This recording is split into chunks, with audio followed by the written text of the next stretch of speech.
عباده الذين اصطفى أما بعد فأعوذ بالله من الشيطان الرجيم ولا يحزنك قولهم إن العزة لله جميعا هو السميع العليم.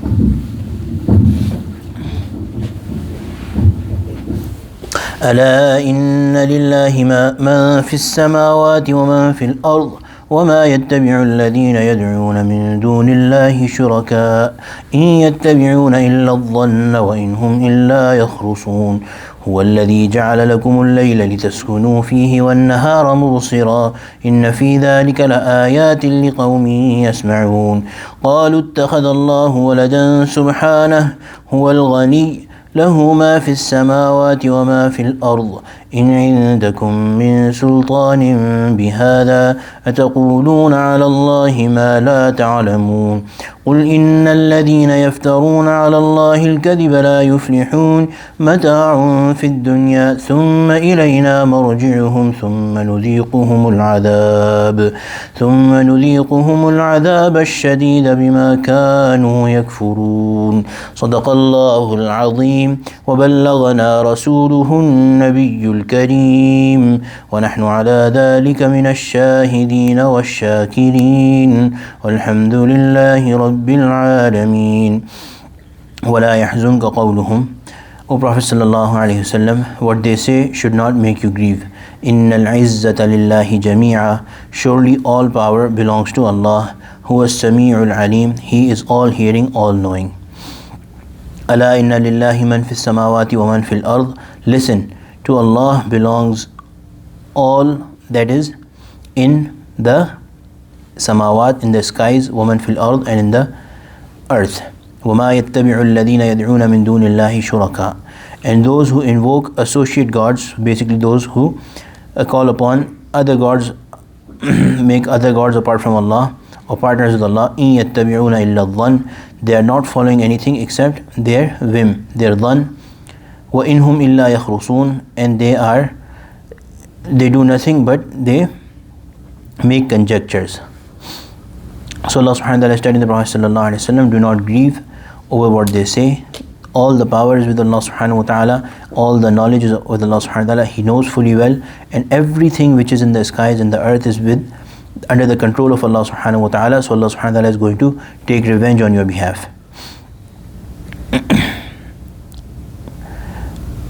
And this is the way of Allah subhanahu wa ta'ala with His awliya, as proven from the Prophet sallallahu alaihi wasallam's hadith, that those people who take enmity with the friends of Allah, the signs of whom we mentioned yesternight, Allah subhanahu wa ta'ala takes enmity with them. And those people who want to fight the people of Allah, Allah oftentimes they do not take any revenge, they do not say anything. And in our life we have experienced that somebody ridicules a person of Allah, considering it's a light thing, it's nothing, and Allah takes revenge. Allah takes revenge on their behalf. So oftentimes they don't even say anything, they don't even take any retribution, and they try to forgive and forget. But Allah is such that Allah takes enmity with those people and Allah takes their revenge.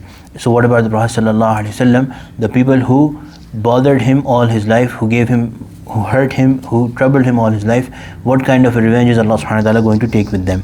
And some of them, it was seen in this world that they had a very, very, very bad end. The enemies of the Prophet sallallahu alaihi wasallam, who made it a point that they are going to constantly keep on troubling the Prophet sallallahu alaihi wasallam. They made plans and intended to kill the Prophet sallallahu alaihi wasallam. They ridiculed the Prophet sallallahu alaihi wasallam, tried to humiliate him in public.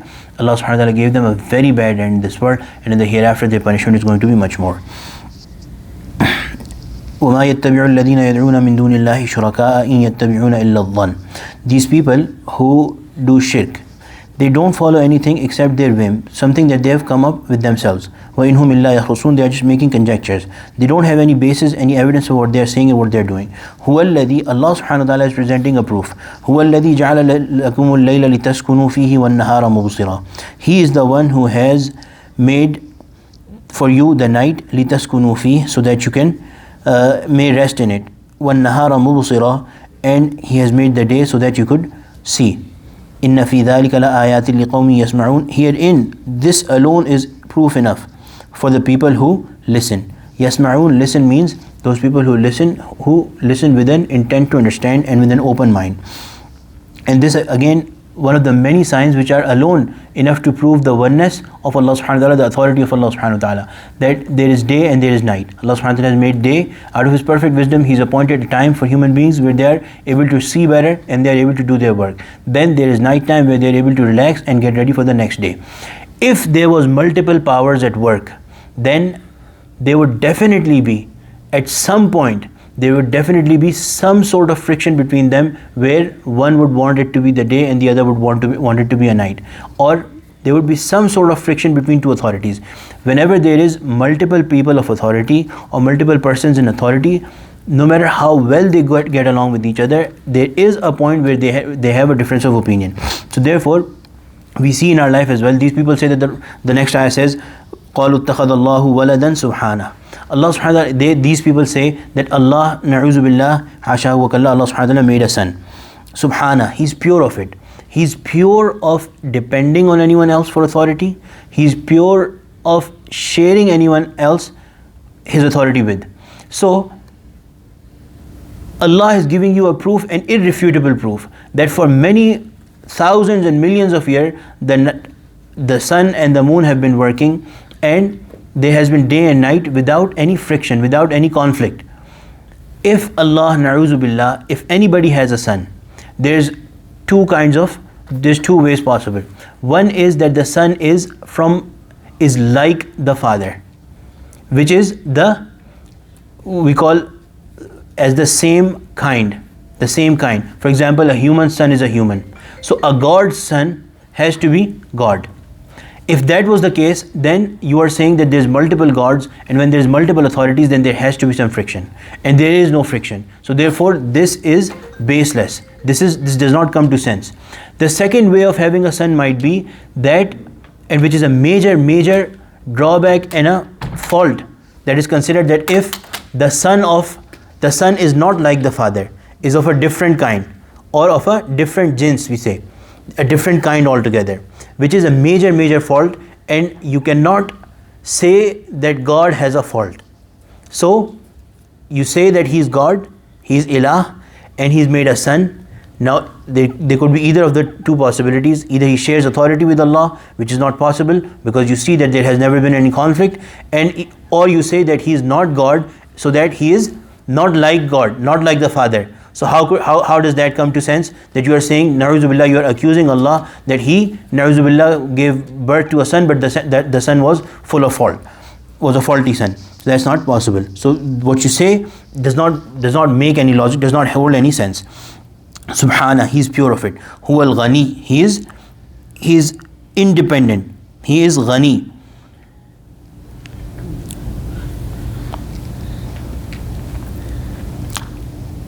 Ghani literally means somebody who does not have to care, who does not have to depend, who's not dependent on anybody. He is self-sufficient. Huwal ghani. Lahu ma fis samawati wa ma fil ard. He alone is the one who has whatever is in the skies and in the earth, in the heavens and the earth. In indakum min sultanin bihada ataquluna ala Allahi ma la ta'lamun. You have no proof. In indakum min sultanin bihada. You have no proof, no sultan about it, what you're saying. Ataquluna ala Allahi ma la ta'lamun. So now when you don't have it, do you allege about Allah? Do you say about Allah things that you do not know? قُلْ إِنَّ الَّذِينَ يَفْتَرُونَ عَلَى اللَّهِ الْكَذِبَ لَا يُفْلِحُونَ. Tell them that these people who fabricate lies against Allah shall never prosper. They will never find success. And whatever success, whatever worldly success or whatever worldly benefits that you may see them having, they are mata'un fid dunya. They are only little enjoyment fid dunya, in the world. ثُمَّ إِلَيْنَا مَرْجِعُهُمْ. Then they are going to return and be gathered with us, to us. ثُمَّ إِلَيْنَا مَرْجِعُهُمْ, towards us. ثُمَّ نُذِيقُهُمُ الْعَذَابَ الشَّدِيدَ بِمَا كَانُوا يَكْفُرُونَ. Then we shall make them taste the severe punishment because of what they used to do as kufr, because of the kufr that they did, because of the disbelief that they did. May Allah subhanahu wa ta'ala make us from the pure believers. Ameen ya Rabbil Alameen. Never associate any partners in letter or spirit with Allah subhanahu wa ta'ala, and listen and obey to our Nabi sallallahu alayhi wa sallam. Allahumma ja'alna min ahli al-Qur'an alladhi ahluka wa khassatuk. Rabbana taqabbal minna innaka anta as-sami'ul alim wa tub alayna innaka anta at-tawwabur rahim. Wa sallallahu ta'ala ala khayri khalqihi sayyidina wa maulana Muhammad wa ala alihi wa sahbihi ajma'in. Ameen bi rahmatika ya arhamar rahimin.